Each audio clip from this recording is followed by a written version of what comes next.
ಸಾಲನ ಮಾಡ್ಕೊಂಡ್ಬಿಟ್ಟಿರ್ತೀವಿ. ಸಾಲ ಏನಕ್ಕೆ ಮಾಡ್ಕೊಂಡಿರ್ತೀವಿ ಅಂತ ನಮಗ್ ಮಾತ್ರ ಗೊತ್ತಿರುತ್ತೆ. ಅದು ಗುಡ್ ಇನ್ವೆಸ್ಟ್ಮೆಂಟ್ಗಾದ್ರೂ ಆಗಿರ್ಲಿ, ಇಲ್ಲ ನಮ್ಮ ಒಂದು ದುಶ್ಚಟಕ್ಕಾದ್ರೂ ಆಗಿರ್ಲಿ, ಏನೋ ಒಂದು ಸಾಲ ಮಾಡ್ಕೊಬಿಟ್ಟಿರ್ತೀವಿ. ಸಾಲ ಮಾಡ್ಕೊಂಡಿರೋದು ಇಂಪಾರ್ಟೆಂಟ್ ಆಗಿರೋದಿಲ್ಲ, ಸಾಲ ತೀರ್ಸೋ ಅಂಥದ್ದು ಇಂಪಾರ್ಟೆಂಟ್ ಆಗಿರುತ್ತೆ. ಈ ಸಾಲ ತೀರ್ಸೋ ಅಂತ ಜರ್ನಿ ಇರುತ್ತಲ್ಲ, ಅದು ತುಂಬಾ ತುಂಬಾ ಇಂಪಾರ್ಟೆಂಟು. ಯಾಕಂದ್ರೆ ಆ ಸಾಲನ ತೀರ್ಸೋ ಅಂತ ಜರ್ನಿ ಇರುತ್ತಲ್ಲ, ಆ ಜರ್ನಿನಲ್ಲಿ ನಮ್ಮ ಕಷ್ಟ ಇರುತ್ತೆ, ನಮ್ಮ ಸುಖ ಇರುತ್ತೆ, ನಮ್ಮ ಫ್ಯಾಮಿಲಿಯವರು ಇರ್ತಾರೆ, ಜೊತೆಗೆ ನಮ್ಮ ಆಗು ಹೋಗಗಳಿರ್ತವೆ. ಅದನ್ನೆಲ್ಲ ಮೀರಿ ನಾವು ಸಾಲನ ತೀರಿಸ್ಬೇಕು ಅಂತ ಅಂದ್ರೆ ಒಂದು ಗುಡ್ ಜರ್ನಿ ಅಂತಾನೆ ಹೇಳ್ಬೋದು. ಗುಡ್ ಜರ್ನಿ ಅಂತ ಆಗೋದು ಯಾವಾಗ ಗೊತ್ತಾ, ನಮ್ಮ ಒಂದು ಬಜೆಟಿಂಗ್ ಪ್ಲಾನ್ ಹಾಕೊಂಡಾಗ ಮಾತ್ರ.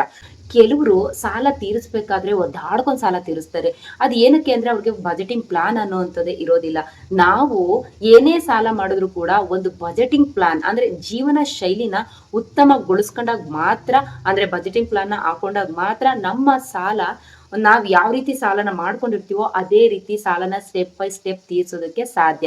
ಕಳೆದ ವಿಡಿಯೋದಲ್ಲಿ 20,000ನ ತಗೊಂಡು ಯಾವ ರೀತಿ ಬಜೆಟಿಂಗ್ ಪ್ಲಾನ್ ಹಾಕೊಳ್ಬೇಕು, 5 ಲಕ್ಷ ಸಾಲನ ಯಾವ ರೀತಿ ತೀರಿಸ್ಬೇಕು ಅಂತ ಹೇಳ್ಕೊಟ್ಟಿದ್ದೆ. ಆ ವಿಡಿಯೋದಲ್ಲಿ ಒಬ್ರು ಸ್ವಾತಿ ಪೂಜಾರಿ ಅಂತ ಹೇಳಿ ಆ ಸಿಸ್ಟರ್ ನನ್ಗೆ ಕೇಳಿದ್ರು, ಮೇಡಮ್ ನಮ್ದು ಇನ್ಕಮ್ ಬಂದು 75K ಇದೆ, 20 ಲ್ಯಾಕ್ ಲೋನ್ ಇದೆ, 1 ಇಯರ್ ಮಗು ಇದೆ, ನಾನು ನನ್ನ ಹಸ್ಬೆಂಡ್ ಮತ್ತೆ 1 ಇಯರ್ ಮಗು, 3 ಜನ ಇರುವಂತದ್ದು, ರೆಂಟೆಡ್ ಹೌಸ್, ಯಾವ ರೀತಿ ಪ್ಲಾನ್ ನ ಮಾಡ್ಕೊಂಡು ಲೋನ್ ನ ಕ್ಲಿಯರ್ ಮಾಡ್ಕೊಳ್ಳುವಂಥದ್ದು ಅನ್ನೋ ರೀತಿ ನನ್ಗೆ ಕಮೆಂಟ್ ಸೆಕ್ಷನ್ ಅಲ್ಲಿ ಕಮೆಂಟ್ ಮಾಡಿ ತಿಳಿಸಿದ್ರು. ಸೊ ಅವ್ರಿಗೋಸ್ಕರನೇ ಈ ವಿಡಿಯೋ ಅಂದ್ರೆ ತಪ್ಪಾಗೋದಿಲ್ಲ. ಜೊತೆಗೆ ಈ ರೀತಿ ಸಿಚುಯೇಷನ್ ಇರೋ ಅಂತವ್ರಿಗೆ ಯಾರಿಗಾದ್ರೂ ಕೂಡ ಇದು ಯೂಸ್ ಆಗುತ್ತೆ ಅನ್ನೋ ಉದ್ದೇಶ ಇಟ್ಕೊಂಡು ನಾನು ಈ ವಿಡಿಯೋನ ಮಾಡ್ತಾ ಇದ್ದೀನಿ. ನಾನು ಇವಾಗ್ಲೂ ಹೇಳ್ತಾ ಇದ್ದೀನಿ, ಯಾರಿಗಾದ್ರೂ ಬಜೆಟಿಂಗ್ ಪ್ಲಾನ್ ಬೇಕು, ಈ ತರ ಸಿಚುಯೇಷನ್ ನಲ್ಲಿ ಇದೀರಾ ಅಂತ ಅಂದ್ರೆ ಖಂಡಿತವಾಗ್ಲೂ ಕಮೆಂಟ್ ಸೆಕ್ಷನ್ ಅಲ್ಲಿ ಕಮೆಂಟ್ ಮಾಡಿ. ಅಲ್ಲಿ ಮಸ್ಟ್ ಅಂಡ್ ಶುಡ್ ಆಗಿ ನಿಮ್ಮ ಇನ್ಕಮ್ ಏನಿದೆ, ನಿಮ್ಮ ರೆಂಟ್ ಏನಿದೆ, ನೀವು ಎಷ್ಟು ಜನ ಇದ್ದೀರಾ ಅನ್ನೋ ಅಂತದನ್ನ ಮೆನ್ಷನ್ ಮಾಡ್ಲೇಬೇಕು. ಆ ತರ ಮೆನ್ಷನ್ ಮಾಡಿದಾಗ ಮಾತ್ರ ನಾನು ನಿಮ್ಗೆ ಬಜೆಟಿಂಗ್ ಪ್ಲಾನ್ ಹಾಕೊಡೋದಕ್ಕೆ ತುಂಬಾ ಈಸಿ ಆಗುವಂತದ್ದು ಅಂತ ಹೇಳ್ತಾ ನನ್ನ ಈ ವಿಡಿಯೋನ ಸ್ಟಾರ್ಟ್ ಮಾಡ್ತಾ ಇದ್ದೀನಿ. ವಿಡಿಯೋ ಸ್ಟಾರ್ಟ್ ಮಾಡೋದಕ್ಕಿಂತ ಮುಂಚೆ ಯಾರೆಲ್ಲ ನನ್ನ ಈ ವಿಡಿಯೋನ ನೋಡ್ತಾ ಇದ್ದೀರಾ, ಸಬ್ಸ್ಕ್ರೈಬ್ ಮಾಡ್ದೇನೆ ನೋಡ್ತಾ ಇರುವಂತರು ಸಬ್ಸ್ಕ್ರೈಬ್ ಮಾಡ್ಕೊಂಡು ನೋಡಿ, ವಿಡಿಯೋನ ಎಲ್ಲೂ ಕೂಡ ಸ್ಕಿಪ್ ಮಾಡಬೇಡಿ, ಎಂಡ್ವರೆಗೆ ನೋಡಿ ಅಂತ ಹೇಳ್ತಾ ನನ್ನ ಈ ವಿಡಿಯೋನ ಸ್ಟಾರ್ಟ್ ಮಾಡ್ತಾ ಇದ್ದೀನಿ. ಹಾಯ್ ಹಲೋ, ಎಲ್ರಿಗೂ ನಮಸ್ತೆ, welcome back to my channel. ನಾನ್ ದೀಪಿಕಾ ಗೌಡ. ನಾನಿವತ್ತು ಸ್ವಾತಿ ಪೂಜಾರಿ ಮೇಡಮ್ಗೆ ಒಂದು ಬಜೆಟಿಂಗ್ ಪ್ಲಾನ್ ನ ಹಾಕೊಡೋದ ಅಂತ ಅನ್ಕೊಂಡು ಬಂದಿದ್ದೀನಿ. ಅವರ ಇನ್ಕಮ್ ಇರೋದು 75K ಇರುವಂತದ್ದು, 20 ಲ್ಯಾಕ್ ಲೋನ್ ಇದೆ, ಮತ್ತೆ 3 ಮೆಂಬರ್ಸ್ ಇದ್ದಾರೆ, ರೆಂಟೆಡ್ ಹೌಸ್. ಅವ್ರಿಗೆ ಯಾವ ರೀತಿ ಬಜೆಟಿಂಗ್ ಪ್ಲಾನ್ ನ ಹಾಕೊಡ್ತೀನಿ ಅಂತ ನೋಡೋರಂತೆ ಬನ್ನಿ. ಅವರ 75K ನಲ್ಲಿ ನಾನು ಫಸ್ಟ್ ಮೊದಲಿಗೆ ಕೊಡ್ತಾ ಇರುವಂತದ್ದು ಅವಶ್ಯಕತೆ ಇರುವಂತಹ ಖರ್ಚುಗಳಿಗೆ. ಅಂದ್ರೆ ಅವಶ್ಯಕತೆ ಖರ್ಚು ಅಂತ ಅಂದ್ರೆ ಯಾವುದು, ನಮ್ಮ ನೀಡ್, ನಮ್ಮ ಎಕ್ಸ್ಪೆನ್ಸಸ್ ಅಂದ್ರೆ ಯಾವ್ಯಾವೆಲ್ಲ ಇರುತ್ತೆ, ರೆಂಟ್ ಇರುತ್ತೆ, ಮತ್ತೆ ಗ್ರೋಸರಿ ಇರುತ್ತೆ, vegetables, fruit, milk, non vegetarian, ಜೊತೆಗೆ ಬಿಲ್ ಪೇಮೆಂಟ್ ಆಗಿರ್ಬೋದು, ಮತ್ತೆ 1 ಇಯರ್ ಬೇಬಿ ಇರೋದ್ರಿಂದ ಬೇಬಿ ಕೇರ್ ಅಂತಾನು ಕೊಡ್ತಾ ಇದ್ದೀನಿ. ಡೈಲಿ ಎಕ್ಸ್ಪೆನ್ಸಸ್ ಆಗಿರ್ಬೋದು, ಟ್ರಾನ್ಸ್ಪೋರ್ಟ್ ಚಾರ್ಜ್ ಆಗಿರ್ಬೋದು, ಇಷ್ಟಕ್ಕೂ ಕೂಡ ನಾನು ಕೊಡ್ತಾ ಇರುವಂತದ್ದು ಅವ್ರಿಗೆ 32K. ಯಾವ್ದಕ್ಕೆ ಎಷ್ಟೆಷ್ಟು ಅಂತ ಹೇಳ್ತಾ ಹೋಗ್ತೀನಿ ನೋಡಿ. ನಾವ್ ಎಷ್ಟೇ ಇನ್ಕಮ್ ನ ತಗೊಂಡ್ರು ಕೂಡ ನಾವಲ್ಲಿ ರೆಂಟ್ ಹೌಸ್ ಅಲ್ಲಿ ಇದೀವಿ ಅಂತ ಅಂದ್ರೆ ರೆಂಟ್ ಹೌಸ್ ನ ತಗೊಳ್ಬೇಕಾಗಿರುವಂತದ್ದು ಕಮ್ಮಿ ಅಂದ್ರೆ 10 to 15%, ಜಾಸ್ತಿ ಅಂದ್ರೆ 15 to 20%. ನಾನು ಇವ್ರಿಗೆ ಅದೇ ರೀತಿ ಕೊಡ್ತಾ ಇದ್ದೀನಿ. ಮನೆಯಲ್ಲಿ ಮಗು ಇದೆ ಅಂತ ಅಂದ್ರೆ ಅವರು ಸ್ವಲ್ಪ ಚೆನ್ನಾಗಿರುವಂತ ಮನೆನೆ, ಗಾಳಿ ಬೆಳಕು ಇರುವಂತ ಮನೆನೆ ಮಾಡಬೇಕು. ಸೊ ನಾನು ಅವ್ರಿಗೆ ಕೊಡ್ತಾ ಇರುವಂತದ್ದು 15 to 20% ಒಳಗಡೆನೆ ಅವರು ರೆಂಟ್ ಹೌಸ್ ನ ಮಾಡ್ಕೊಂಡ್ರೆ ಬೆಟರು. ಇನ್ನೂ ಕಮ್ಮಿ ಇದ್ರೆ ಒಳ್ಳೇದೆ, ಇನ್ನು ಜಾಸ್ತಿ ಆಗೋದಕ್ಕೆ ಹೋಗೋದ್ ಬೇಡ. ಯಾಕಂದ್ರೆ ಅವ್ರಿಗೆ ಲೋನ್ ಕೂಡ ಇದೆ, ಮಗು ಕೂಡ ಇದೆ. ಹಾಗಾಗಿ ಆ ಇಂಟೆನ್ಷನ್ ನ ಇಟ್ಕೊಂಡು 15 to 20% ನ ನಾನು ಕೊಡ್ತಾ ಇರುವಂತದ್ದು, ಅಂದ್ರೆ 12K ನ ರೆಂಟ್ಗೆ ಕೊಡ್ತಾ ಇರುವಂತದ್ದು. ನೆಕ್ಸ್ಟ್ ಗ್ರೋಸರಿಗೆ ಅಂತ ಹೇಳಿ 3,000ನ ನಾನು ಕೊಡ್ತಾ ಇರೋಂಥದ್ದು. 3 ಜನ ಇರೋದ್ರಿಂದ, ಒಂದು ಚಿಕ್ಕ ಮಗು ಇರೋದ್ರಿಂದ ಅವ್ರಿಗೆ 3,000 ಸಾಕು ಅಂತ ನನ್ನ ಪ್ರಕಾರ ನಾನು ಅವ್ರಿಗೆ ಬಜೆಟಿಂಗ್ ಪ್ಲಾನ್ ಅಲ್ಲಿ 3,000ನ ಕೊಡ್ತಾ ಇದ್ದೀನಿ. ಮತ್ತೆ ನೆಕ್ಸ್ಟ್ ನಾನು 5,000 ಕೊಡ್ತಾ ಇರುವಂತದ್ದು ಅವ್ರಿಗೆ ವೆಜಿಟೇಬಲ್ಗೆ, ಮಿಲ್ಕ್ಗೆ, ಫ್ರೂಟ್ಗೆ, ಮತ್ತೆ ನಾನ್ ವೆಜಿಟೇರಿಯನ್ ಆಗಿದ್ರೆ ಅದಕ್ಕೂ ಸೇರಿಸಿ 5,000ನ ನಾನು ಅವ್ರಿಗೆ ಕೊಡ್ತಾ ಇರುವಂತದ್ದು ಈ ಬಜೆಟಿಂಗ್ ಪ್ಲಾನ್ ನಲ್ಲಿ.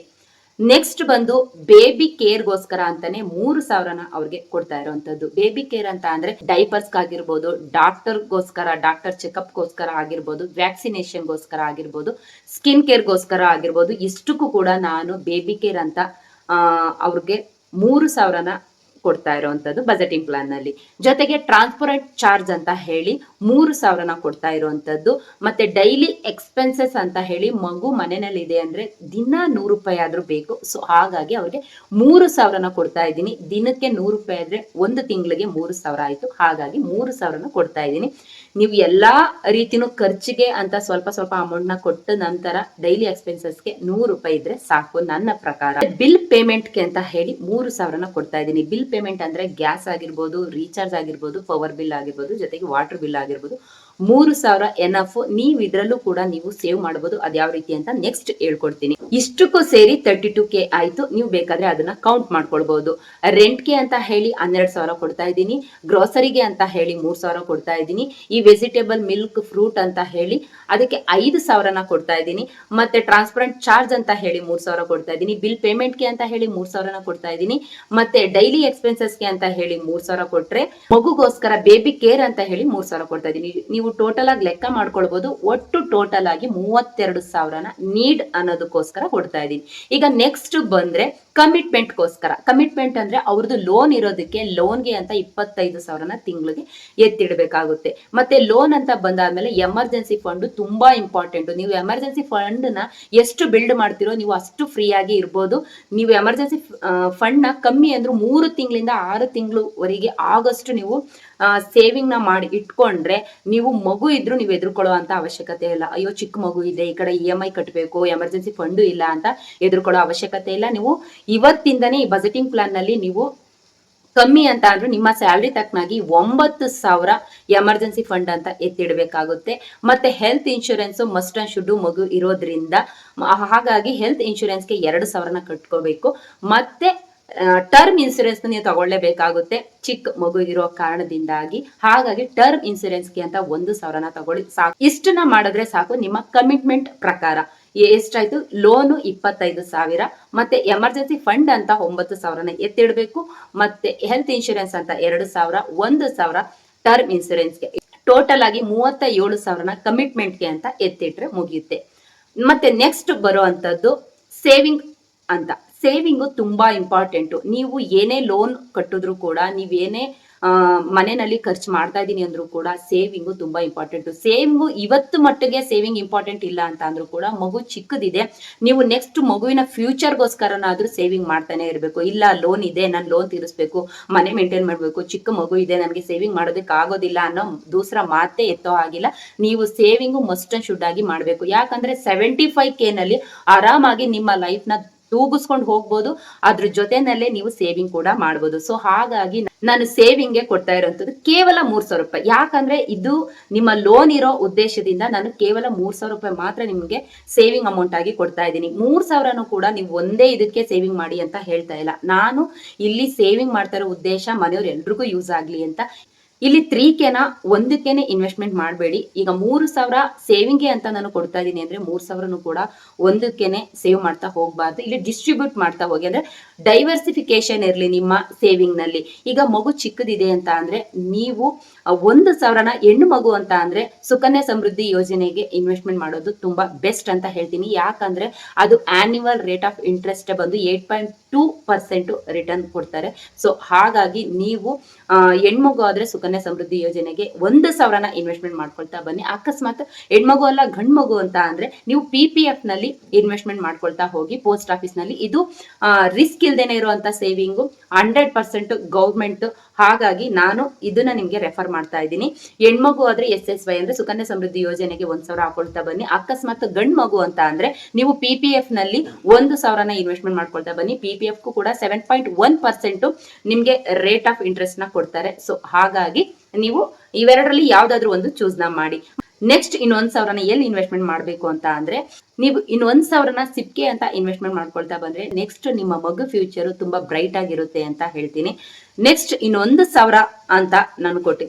ಒಟ್ಟು 3,000 ಇದ್ದಿದ್ರಲ್ಲಿ 1,000 ಬಂದು ಪೋಸ್ಟ್ ಆಫೀಸ್ ಸ್ಕೀಮ್ಗೆ ಕಟ್ತೀರಾ, 1,000 ಬಂದು ಸಿಪ್ಕ್ ಹಾಕ್ತೀರಾ, 1,000ನ ನಿಮ್ಗೋಸ್ಕರ ಅಂತನಾದ್ರೂ ಸರಿ, ಇಲ್ಲ ನಿಮ್ ಮನೆಯವ್ರಿಗೋಸ್ಕರ ಅಂತನಾದ್ರೂ ಸರಿ, ಮನೆಯಲ್ಲಿ ನೀವು ಕೂಡ ಒಬ್ರು ಹೆಣ್ಮಗಳು. ಹಾಗಾಗಿ 1,000ನ ಗೋಲ್ಡ್ಗೆ ಅಂತ ಇನ್ವೆಸ್ಟ್ಮೆಂಟ್ ಮಾಡ್ಕೊಳ್ತಾ ಬನ್ನಿ. ಈಗಿನ ಗೋಲ್ಡ್ ರೇಟ್ ಜಾಸ್ತಿ ಆಗಿರೋದ್ರಿಂದ ಒಂದೇ ಸಲ ಇನ್ವೆಸ್ಟ್ಮೆಂಟ್ ಮಾಡಿ ನಾವು ತಗೊಳ್ಳುವಂತ ಕೆಪಾಸಿಟಿ ಕೂಡ ಇರೋದಿಲ್ಲ. ಸೊ ಚಿಕ್ಕದಾಗಿ 1,000 ಅಂತ ಇನ್ವೆಸ್ಟ್ಮೆಂಟ್ ಮಾಡ್ಕೊಂಡು ಬಂದ್ರು ಕೂಡ ನೀವು ಅದೊಂದು ಬಂಡಲ್ ಅಮೌಂಟ್ ಅಂತ ಆದ್ರೆ ಆ ಅಮೌಂಟ್ ಅಲ್ಲೇ ನೀವು ಚಿಕ್ಕದಾಗಿ ಇಯರ್ಲಿ 1 ಟೈಮ್ಸ್ ಗೋಲ್ಡ್ ನ ಪರ್ಚೇಸ್ ಮಾಡ್ಬೋದು. ಗೋಲ್ಡ್ ಯಾರಿಗೂ ಇಷ್ಟ ಇಲ್ಲ ಅಂತ ಹೇಳೋದಕ್ಕೆ ಚಾನ್ಸೇ ಇಲ್ಲ. ಸೊ ಹಾಗಾಗಿ ಒಂದು ಗೋಲ್ಡ್ ಸ್ಕೀಮ್ನಲ್ಲಿ ಹಾಕೊಳ್ತಾ ಬನ್ನಿ. ಸೊ ನಾನು 3,000 ಕೊಟ್ಟಿರೋ ಅಂತ ಸೇವಿಂಗ್ ನಲ್ಲಿ ನಾನು ಡೈವರ್ಸಿಫಿಕೇಶನ್ ಅಲ್ಲಿ ಯಾವ್ಯಾವ ರೀತಿ ಹಾಕೊಂಡು ಬರಬೇಕು ಅಂತಾನು ಕೂಡ ತಿಳಿಸ್ಕೊಟ್ಟಿದ್ದೀನಿ. ನಿಮ್ಗೆ ಇದು ಇಷ್ಟ ಆಗ್ಬೋದು ಅಂತಾನು ಅನ್ಕೊಂಡಿದ್ದೀನಿ. ನೆಕ್ಸ್ಟ್ ಆಯ್ತು, ನೀಡ್ ಆಯ್ತು, ಕಮಿಟ್ಮೆಂಟ್ ಆಯ್ತು, ಮತ್ತೆ ಸೇವಿಂಗ್ ಕೂಡ ಆಯ್ತು. ಮತ್ತೆ ಉಳ್ಕೊಂಡಿರೋ ಅಂತದ್ದು ಎಂಜಾಯ್ಮೆಂಟ್ಗೋಸ್ಕರ ಅಂತ ಮಗು ಇರೋ ಉದ್ದೇಶದಿಂದ ನಾನು 3,000ನ ಕೊಡ್ತಾ ಇರೋವಂಥದ್ದು. ಸೊ ಈ 3,000ದಲ್ಲಿ ನೀವ್ ಏನಾದ್ರೂ ಮಾಡಬಹುದು. ದಿಲ್ದಾರ್ ಎಂಜಾಯ್ಮೆಂಟ್ ನ ಮಾಡ್ತೀನಿ ಅಂದ್ರೆ ಈ 3,000 ಸಾಕಾಗೋದಿಲ್ಲ. ಆದಷ್ಟು ನಿಮ್ಮ ಎಂಜಾಯ್ಮೆಂಟ್ ನ ಈ 3,000 ಒಳಗಡೆ ಮುಗಿಸ್ಕೊಂಡ್ರೆ ಉತ್ತಮ ಅಂತ ಹೇಳ್ತೀನಿ. ಈಗ ನಾನು ಲೋನ್ಗೆ ಬರೋದ, ಈಗ ಬಜೆಟಿಂಗ್ ಪ್ಲಾನ್ ಹಾಕೊಟ್ಟಿದ್ದೀನಿ, ಯಾವ ರೀತಿ ಜೀವನ ನಡೆಸ್ಕೊಳ್ಬೇಕು ಅಂತ. ಇದು ಕಾನ್ಸ್ಟೆಂಟ್. ಇದ್ರಲ್ಲೂ ಕೂಡ ನೀವು ಅಮೌಂಟ್ ನ ಹೇಗೆಲ್ಲ ಉಳಿಸಬಹುದು ಅಂತಾನು ತಿಳಿಸ್ಕೊಡ್ತೀನಿ. 20 lakh ಲೋನ್ ಇರೋದ್ರಿಂದ ಸ್ವಲ್ಪ ಮುತುವರ್ಜಿ ವಹಿಸಿ ನೀವು ಸ್ವಲ್ಪ ಬೇಗ ಲೋನ್ ನ ಕ್ಲಿಯರ್ ಮಾಡುವಂತದ್ದು ಹೇಗೆ ಅಂತ ನಾನು ನಿಮ್ಗೆ ಈ ವಿಡಿಯೋದಲ್ಲಿ ತಿಳಿಸ್ಕೊಡ್ತೀನಿ. ಈಗ 20 lakh ಲೋನ್ ಇದೆ, 25K ಪರ್ ಮಂತ್ ಕಟ್ತಾ ಇದ್ದೀರಾ ಅಂತ ಅಂದ್ರೆ 9% ಇಂಟ್ರೆಸ್ಟ್ ಅಂದ್ರೂ ಕೂಡ ಜಾಸ್ತಿನೂ ಇರಬಹುದು, ಕಮ್ಮಿನೂ ಇರಬಹುದು. ನಾನು ಅಪ್ರಾಕ್ಸಿಮೇಟ್ ಆಗಿ ಹೇಳ್ತಾ ಇರೋವಂಥದ್ದು 9% ಅಂದ್ರೂ ಕೂಡ ನಿಮ್ಗೆ 13.5 ಇಂದ 14 ವರ್ಷ ಟೆನ್ಯೂರ್ ಬಿದ್ದಿರುತ್ತೆ. ಸೊ ನೀವಿದು ಕಾನ್ಸ್ಟೆಂಟ್ ಆಗಿ ಕಟ್ಕೊಂಡು ಹೋದ್ರೆ ಇದು 13.5 ಇಂದ 14 ವರ್ಷ. ಇದನ್ನು ಕೂಡ ಕಮ್ಮಿ ಮಾಡ್ಕೊಳ್ಳುವಂತಹ ಐಡಿಯಾಗಳು ಇದೆ. ಯಾವ ರೀತಿ ಅಂದ್ರೆ, ನೀವು ನಾನು ಏನು ನಿಮ್ಗೆ ಬಜೆಟಿಂಗ್ ಪ್ಲಾನ್ ಹಾಕೊಟ್ಟಿದ್ದೀನ ಅದ್ರಲ್ಲೆಲ್ಲ ಅಮೌಂಟ್ ಕೂಡ ಸ್ವಲ್ಪ ಉಳಿಸಿದ್ರೆ ಆ ಅಮೌಂಟ್ ನಲ್ಲಿ ನಿಮಗೆ ಸ್ವಲ್ಪ ಅಮೌಂಟ್ ಉಳಿದ್ರು ಕೂಡ ನೀವು ಪ್ರೀ ಪೇಮೆಂಟ್ ಇಲ್ಲಾಂದ್ರೆ ಪಾರ್ಟ್ ಪೇಮೆಂಟ್ ನ ಮಾಡ್ಕೊಳ್ತಾ ಹೋದ್ರೆ ನಿಮ್ಗೆ ಬಡ್ಡಿ ಅನ್ನೋಂಥದ್ದು ಕಮ್ಮಿ ಆಗುತ್ತೆ. ಜೊತೆಗೆ ಇನ್ನೊಂದೇನು ಅಂತ ಅಂದ್ರೆ, ನಿಮ್ಗೆ ಏನಾದ್ರೂ ಲಂಸಮ್ ಆಗಿ ಅಮೌಂಟ್ ಬಂತು, ಏನಾದ್ರೂ ಬೋನಸ್ ಅಮೌಂಟ್ ಬಂತು ಅಂತ ಅಂದ್ರೆ ಅದನ್ನ ಲಂಸಮ್ ಆಗಿ ಇಯರ್ಲಿ 1 times ನೀವು ಲೋನ್ಗೆ ಕಟ್ಕೊಳ್ತಾ ಬರ್ಬೋದು. ಅದರಲ್ಲೂ ಕೂಡ ಟೆನ್ಯೂರ್ ಕಮ್ಮಿ ಆಗುತ್ತೆ. ಜೊತೆಗೆ ಟೆನ್ಯೂರ್ ಕಮ್ಮಿ ಆಯ್ತು ಅಂದ್ರೆ ಬಡ್ಡಿ ಕಮ್ಮಿ ಆಗೇ ಆಗುತ್ತೆ, ಬಡ್ಡಿ ಉಳಿಸ್ದಾಗ ಆಗುತ್ತೆ. ಜೊತೆಗೆ ಏನಾದ್ರೂ ಇಂಕ್ರಿಮೆಂಟ್ ಸಿಕ್ತು, ನಿಮ್ಮ ಸಂಬಳದಲ್ಲಿ ಸ್ಯಾಲರಿನಲ್ಲಿ ಇಂಕ್ರಿಮೆಂಟ್ ಸಿಕ್ತು ಅಂದ್ರೆ ನಿಮ್ಮ ಲೋನ್ ಅಮೌಂಟ್ ನ ಹೆಚ್ಚಿಸ್ಕೊಳ್ತಾ ಬನ್ನಿ. ಈಗ 25K ಈ ಇಯರ್ ಕಟ್ತಾ ಇದ್ದೀರಾ, ಸ್ಟಾರ್ಟಿಂಗ್ 1 year ಕಟ್ಟಿದ್ರ ಅಂದ್ರೆ ನೆಕ್ಸ್ಟ್ ನಿಮ್ಮ ಬಜೆಟಿಂಗ್ ಪ್ಲಾನ್ ತಕ್ಕನಾಗಿ ಇನ್ನೊಂದು ಸ್ವಲ್ಪ ಅಮೌಂಟ್ ಉಳ್ಕೊಳ್ಳುತ್ತೆ ಅಂದ್ರೆ ಅದನ್ನು ಸೇರಿಸಿ ಇನ್ನೊಂದು 5,000 ಜಾಸ್ತಿ ಮಾಡ್ಕೊಳ್ಳುವಂಥದ್ದು. 5,000 ಆಗ್ಲಿಲ್ಲ ಅಂದ್ರೆ ಒಂದು 3,000 ಜಾಸ್ತಿ ಮಾಡ್ಕೊಳ್ಳುವಂಥದ್ದು. ಆ ರೀತಿ ಮಾಡಿದಾಗ ನಿಮ್ಮ ಲೋನು 13.5 ಇಂದ 14 ವರ್ಷ ಇರುವಂತದ್ದು. ಕಮ್ಮಿ ಅಂತ ಅಂದ್ರು ಒಂದು 4 ವರ್ಷ, 4ರಿಂದ 5 ವರ್ಷ ಕಮ್ಮಿ ಆಗುತ್ತೆ. ಸೊ ಹಾಗಾಗಿ ಈ ರೀತಿ ಬಜೆಟ್ ಪ್ಲಾನ್ ನ ಮಾಡ್ಕೊಳ್ಬಹುದು. ಮಗು ವಿಷಯದಲ್ಲಿ ನಾನು ಏನ್ ಕೊಟ್ಟಿದ್ದೀನೋ ಅದ್ರಲ್ಲೂ ಕೂಡ ಅಮೌಂಟ್ ನ ಉಳಿಸ್ಬೋದು. ಯಾವ ರೀತಿ ಅಂತ ಅಂದ್ರೆ, ನೀವು ಸುಮ್ನೆ ಯಾರು ಅಡ್ವರ್ಟೈಸ್ಮೆಂಟ್ ತೋರಿಸ್ತಾರೆ, ನಮ್ಮ ಮಗು ಹಾಗೆ, ನಮ್ಮ ಮಗು ಹೀಗೆ, ಪ್ರೋಟೀನ್ ಇದೆ, ಫೈಬರ್ ಇದೆ, ನ್ಯೂಟ್ರಿಯನ್ಸ್ ಇದೆ, ಇದನ್ನೆಲ್ಲ ತಗೊಂಡು ಈ ಪೌಡ್ರನ್ನ ತಿನ್ಸಿ ಮಗುಗೆ ಅಂತ ಹೇಳ್ತಾರೆ ಅಂದ್ರೆ, ನೀವು ಸಿಕ್ಕಿದ್ದನ್ನೆಲ್ಲ ತಗೊಂಡು ಮಗುಗೆ ಅಪ್ಲೈ ಮಾಡೋದಾಗ್ಲಿ, ಮಗುಗೆ ತಿನ್ಸೋದಾಗ್ಲಿ ಅದನ್ನೆಲ್ಲ ಮಾಡೋದಕ್ಕೆ ಹೋಗ್ಬೇಡಿ. ಕೆಲವೊಂದು ಕ್ರೀಮ್ಗಳ ವಿಷಯದಲ್ಲಿ ಅಡ್ವರ್ಟೈಸ್ಮೆಂಟ್ ನ ಕೊಡ್ತಾರೆ. ನಮ್ಮ ಮಗು ಈ ರೀತಿ ಇತ್ತು, ತುಂಬಾ ಸ್ಕಿನ್ ಬೌನ್ಸಿ ಆಗಿದೆ, ತುಂಬಾ ಸಾಫ್ಟ್ ಆಗಿದೆ, ಈ ಕ್ರೀಮ್ ನ ಹಚ್ಚಿ ಅಂತೆಲ್ಲ ತೋರಿಸಿ ನೀವು ದಯವಿಟ್ಟು ಹಚ್ಚೋದಕ್ಕೆ ಹೋಗ್ಬೇಡಿ. ಒಂದು ಮಗುಗೆ ಏನ್ ಸ್ಟಾರ್ಟಿಂಗ್ ಕ್ರೀಮ್ ನ ಹಚ್ತಾ ಇರ್ತೀರೋ ಅದೇ ಲಾಸ್ಟ್ ವರೆಗೂ ಇರ್ಲಿ. ಬೇಬಿ ಆಯಿಲೇ ಬೇಕು ಅಂತ ಏನಿಲ್ಲ, ಮಗುಗೆ ಕೊಬ್ಬರಿ ಎಣ್ಣೆ, ಬಾದಾಮಿ ಎಣ್ಣೆ ಇವೆರಡು ಕೂಡ ತುಂಬಾ ಒಳ್ಳೆ ಎಣ್ಣೆನೆ ಅಂತ ಹೇಳ್ಬೋದು ಮಗುಗೆ ಆಯಿಲ್ ಮಸಾಜ್ಗೋಸ್ಕರ. ಮತ್ತೆ ನೀವು ಸುಮ್ನೆ ಹೊರಗಡೆ ಪಾಕೆಟ್ ಪ್ರೋಟೀನ್ ಪೌಡರ್ನ ತಗೊಂಡ್ ಬಂದು ಮಗುಗೆ ತಿನ್ಸೋದ್ರ ಬದಲು ಮನೆಯಲ್ಲೇ ಮಗುಗೆ ಆದಷ್ಟು ಫುಡ್ ನ ಕೊಡಿ. ಈಗ ಮನೆಯಲ್ಲೇ ಏನಾದ್ರು ಮಾಡ್ಬೇಕು ಅಂದ್ರೆ ತರಕಾರಿನ ಚೆನ್ನಾಗಿ ಬೇಯಿಸಿ ಅದನ್ನ ಸ್ಮ್ಯಾಶ್ ಮಾಡಿ ಮಗುಗೆ ತಿನ್ಸೋದ್ರಿಂದ 1 year ಆಗಿರೋದ್ರಿಂದ ನಾನು ಈ ಐಡಿಯಾನ ಕೊಡ್ತಾ ಇರೋವಂಥದ್ದು. ಮಗುಗೆ ಸೂಪ್ ನ ಕುಡಿಸೋದ್ರಿಂದ, ತರಕಾರಿನ ಬೇಯಿಸಿ ಸ್ವಲ್ಪ ಸಾಲ್ಟ್ ಕಮ್ಮಿ ಹಾಕಿ ಮಗುಗೆ ಸೂಪ್ ನ ಕುಡಿಸ್ಬೋದು. ಇಲ್ಲ ಅಂತ ಅಂದ್ರೆ ನೀವು ರಾಗಿ ಮಾಲ್ಟ್ ನ ಮನೆಯಲ್ಲೇ ಮಾಡ್ಕೊಳ್ಬಹುದು. ಗಂಜಿ, ಅಕ್ಕಿ ಗಂಜಿಗಿಂತನೂ ಉತ್ತಮ ಯಾವುದು ಇಲ್ಲ, ರಾಗಿ ಗಂಜಿಗಿಂತ ಉತ್ತಮ ಯಾವುದು ಇಲ್ಲ. ಅದ್ರಲ್ಲೇ ಎಲ್ಲ ಕೂಡ ಐರನ್ ಇರುತ್ತೆ, ಮೆಗ್ನೀಷಿಯಮು ಇರುತ್ತೆ. ಮತ್ತೆ ನಿಮ್ಗೆ ದಾಲ್ ಸೂಪ್ ನ ಮಾಡಿ ಚೆನ್ನಾಗಿ ದಾಲ್ನ ಬೇಯಿಸಿ ಆ ಸೂಪ್ ನೀರನ್ನ ಮಗುಗೆ ಕುಡಿಸೋದ್ರಿಂದ ಅದ್ರಲ್ಲೇ ಪ್ರೋಟೀನ್ ಕೂಡ ಸಿಗುತ್ತೆ, ನ್ಯೂಟ್ರಿಯನ್ಸ್ ಕೂಡ ವೆಜಿಟೇಬಲ್ ಸೂಪ್ ನ ಕುಡಿಸೋದ್ರಿಂದ ಅದರಲ್ಲೂ ಕೂಡ ಸಿಗುತ್ತೆ. ಸೊ ಹಾಗಾಗಿ ಮನೆಯಲ್ಲೇ ಆದಷ್ಟು ಮಗುಗೆ ಫುಡ್ ಅನ್ನ ಕೊಡಿ. ಮನೆ ಫುಡ್ ಬೆಸ್ಟ್ ಫುಡ್ ಅಂತ ಹೇಳ್ತೀನಿ. ಹೊರಗಡೆ ಫುಡ್ ಅಥವಾ ಪ್ಯಾಕ್ಡ್ ಫುಡ್ ಗೆ ಕಂಪೇರ್ ಮಾಡಿದ್ರೆ ಆದಷ್ಟು ಮಗುಗೆ ಮನೆ ಫುಡ್ ಮತ್ತೆ ತಾಯಿ ಆರೈಕೆ ಅನ್ನೋವಂಥದ್ದು ತುಂಬಾ ಇಂಪಾರ್ಟೆಂಟ್. ಅದ್ ಬಿಟ್ಟು ಇನ್ ಬೇರೆ ಯಾವ್ದು ಇಂಪಾರ್ಟೆಂಟ್ ಅಲ್ಲ. ನೀವು ಕೂಡ ಆದಷ್ಟು ಅನ್ನೆಸೆಸರಿ ಶಾಪಿಂಗ್ ಮಾಡೋದಾಗಿರ್ಬೋದು, ಅನ್ನೆಸೆಸರಿ ಹೊರಗಡೆ ಹೋಗಿ ಊಟ ಮಾಡೋದಾಗಿರ್ಬೋದು, ಇದನ್ನೆಲ್ಲ ಮಾಡೋದಕ್ಕೆ ಹೋಗ್ಬೇಡಿ. ಆದಷ್ಟು ಹೆಲ್ತ್ನ ನೀವು ಕಾಪಾಡ್ಕೊಳ್ಳಿ. ಹೆಲ್ತ್ನ ಕಾಪಾಡಿದಷ್ಟು ನಿಮ್ಗೆ ನಿಮ್ಮ ಅಮೌಂಟ್ ಉಳ್ಕೊಳ್ಳುತ್ತೆ ಅಂತ ಹೇಳ್ತೀನಿ. ಇನ್ನೊಂದು ಇಂಪಾರ್ಟೆಂಟ್ ಏನಪ್ಪಾ ಅಂದ್ರೆ, ನೀವು ಎಮರ್ಜೆನ್ಸಿ ಫಂಡ್ಗೆ ಮಗು ಇರೋ ಉದ್ದೇಶದಿಂದ ಎಮರ್ಜೆನ್ಸಿ ಫಂಡ್ ನ ಬಿಲ್ಡ್ ಮಾಡಿ ಅಂತ ಹೇಳೋದಕ್ಕೆ ಇಷ್ಟಪಡ್ತೀನಿ. ಲೋನ್ ನ ತೀರ್ಸೋದಕ್ಕೆ 3 ರೀತಿ ಇದೆ. ಒಂದು, ನಿಮ್ಮ ಲೋನ್ ಅಮೌಂಟ್ ನ ಹೆಚ್ಚಿಗೆ ಮಾಡ್ಕೊಳ್ಬೇಕು. ನೀವು ಲೋನ್ ಅಮೌಂಟ್ ನ ಹೆಚ್ಚಿಗೆ ಮಾಡ್ಕೊಳ್ಬೇಕು ಅಂದ್ರೆ ಸಡನ್ಲಿ ಹೆಚ್ಚಿಗೆ ಮಾಡ್ಕೊಳ್ಳೋಂಥದ್ದಲ್ಲ, ಮಗು ಇದೆ ನೋಡ್ಕೊಂಡು ಮಾಡ್ಕೊಳ್ಬೇಕಾಗುತ್ತೆ. ಯಾವ ರೀತಿಯಪ್ಪ ಅಂದ್ರೆ ನೀವು ಲೋನ್ ನ ಇವತ್ತು ಸ್ಟಾರ್ಟ್ ಮಾಡ್ತಾ ಇದ್ದೀರಾ ಅಂದ್ರೆ 6 ತಿಂಗಳಿಂದ 1 ವರ್ಷದವರೆಗೆ ವೇಟ್ ಮಾಡಬೇಕು. ನಿಮ್ಮ ಆ ಬಜೆಟಿಂಗ್ ಪ್ಲಾನ್ ನಲ್ಲಿ ಎಷ್ಟೆಲ್ಲ ಅಮೌಂಟ್ ಸೇವ್ ಆಗುತ್ತೆ, ಎಷ್ಟೆಲ್ಲ ಸೇವ್ ಮಾಡ್ಬೋದು ಅಂತ ಒಂದು ಐಡಿಯಾ ಸಿಗುತ್ತೆ. ಅದ್ರ ನೆಕ್ಸ್ಟ್ ನೀವು EMI ಅಮೌಂಟ್ ನ ಜಾಸ್ತಿ ಮಾಡ್ಕೊಳ್ತಾ ಹೋಗಿ. ಇವತ್ತು ಈ ಇಯರ್ 25,000 ಕಟ್ತಾ ಇದೀರಾ ಅಂದ್ರೆ ನೀವು ಎಷ್ಟು ಉಳಿಸ್ಬೋದು ನಾನು ತಿಂಗಳಲ್ಲಿ ಅಂತ ಅಂದ್ರೆ ಅದನ್ನ ಬೇಕಾದ್ರೆ ನೀವು EMI ರೂಪದಲ್ಲಿ ಹೆಚ್ಚಿಗೆ ಮಾಡ್ಕೊಳ್ಬಹುದು. ಜೊತೆಗೆ ಇನ್ಕ್ರಿಮೆಂಟ್ ಏನಾದ್ರು ಬಂದ್ರೆ ಅದ್ರಲ್ಲೂ ಕೂಡ EMI ಅಮೌಂಟ್ ನ ಹೆಚ್ಚಿಗೆ ಮಾಡ್ಕೊಳ್ಬಹುದು. ಅಕಸ್ಮಾತ್ ನಾನು ಏನೇ ಉಳಿಸಿದ್ರು ಕೂಡ ಅಲ್ಲೇ ಕಟ್ಬಿಡ್ತೀನಿ ಅಂತ ಅಂದ್ರೆ ನೀವು ಯಾವ ಲೋನ್ ನ ತಗೊಂಡಿದ್ದೀರೋ ಅದರಲ್ಲಿ ಪಾರ್ಟ್ ಪೇಮೆಂಟ್ ಇಲ್ಲಾಂದ್ರೆ ಪ್ರೀ ಪೇಮೆಂಟ್ ಅಂತ ಕಟ್ಬಹುದು. ಅಲ್ಲಿ ಕಟ್ಟೋದ್ರಿಂದ ನಿಮ್ಗೆ ಬಡ್ಡಿ ಕಮ್ಮಿ ಆಗ್ತಾ ಹೋಗುತ್ತೆ. ಮತ್ತೆ ಲಂಸಮ್ ಅಮೌಂಟ್ ನ ಕಟ್ಟೋದ್ರ ಜೊತೆಗೆ ನೀವು ನಿಮ್ಮ ಟೆನ್ಯೂರ್ ಕೂಡ ಕಮ್ಮಿ ಮಾಡ್ಕೊಳ್ಬಹುದು. ನನ್ನ ಇವತ್ತಿನ ಬಜೆಟಿಂಗ್ ಪ್ಲಾನ್ ಸ್ವಾತಿ ಪೂಜಾರಿ ಸಿಸ್ಟರ್ಗೆ ಇಷ್ಟ ಆಯ್ತು ಅಂತ ಅನ್ಕೊಂಡು ನನ್ನ ಈ ವಿಡಿಯೋನ ಎಂಡ್ ಮಾಡುವಂತಹ ಟೈಮ್ ಬಂದಾಯ್ತು. ನಾನು ಇವತ್ತಿನ ವಿಡಿಯೋದಲ್ಲಿ ಇವ್ರಿಗೆ ಯಾವ ರೀತಿ ಬಜೆಟಿಂಗ್ ಪ್ಲಾನ್ ಹಾಕೊಟ್ಟಿದ್ದೀನೋ ನಿಮ್ಗೂ ಕೂಡ ಹಾಕೊಡ್ತೀನಿ. ಬಜೆಟಿಂಗ್ ಪ್ಲಾನ್ ಬೇಕು ಅಂತ ಅಂದ್ರೆ ನಂಗೆ ಕಮೆಂಟ್ ಸೆಕ್ಷನ್ ಅಲ್ಲಿ ಕಮೆಂಟ್ ಮಾಡ್ಬೇಕಾಗಿರೋದು ಇಷ್ಟು ವಿವರಗಳನ್ನ, ನಿಮ್ಮ ಟೋಟಲ್ ಇನ್ಕಮ್ ಎಷ್ಟು ಜನ ಇದೀರಾ ಮನೆಯಲ್ಲಿ, ಜೊತೆಗೆ ಎಷ್ಟು ಸಾಲ ಇದೆ ಅನ್ನೋಂಥದ್ದನ್ನ ನೀವು ತಿಳಿಸ್ಕೊಡ್ಬೇಕಾಗುತ್ತೆ. ರೆಂಟೆಡ್ ಹೌಸ್ ಆದ್ರೆ ಎಷ್ಟು ರೆಂಟ್ ನ ಕಟ್ತಾ ಇದ್ದೀರಾ ಅನ್ನೋ ಅಂತ ಡೀಟೇಲ್ಸ್ ನನಗೆ ತಿಳಿಸ್ಕೊಟ್ರೆ ಸಾಕು. ನಾನು ಅದ್ರ ತಕ್ಕನಾಗಿ ನಿಮ್ಗೆ ಈಸಿಯಾಗಿ ಬಜೆಟಿಂಗ್ ಪ್ಲಾನ್ ನ ಹಾಕೊಡೋದಕ್ಕೆ ಟ್ರೈ ಮಾಡ್ತೀನಿ ಅಂತ ಹೇಳ್ತಾ ನೆಕ್ಸ್ಟ್ ಒಂದು ಒಳ್ಳೆ ವಿಡಿಯೋ ಜೊತೆ ನಾನು ನಿಮ್ಮನ್ನ ಭೇಟಿ ಆಗ್ತೀನಿ. ಜೈ ಹಿಂದ್, ಜೈ ಕರ್ನಾಟಕ ಮಾತೆ.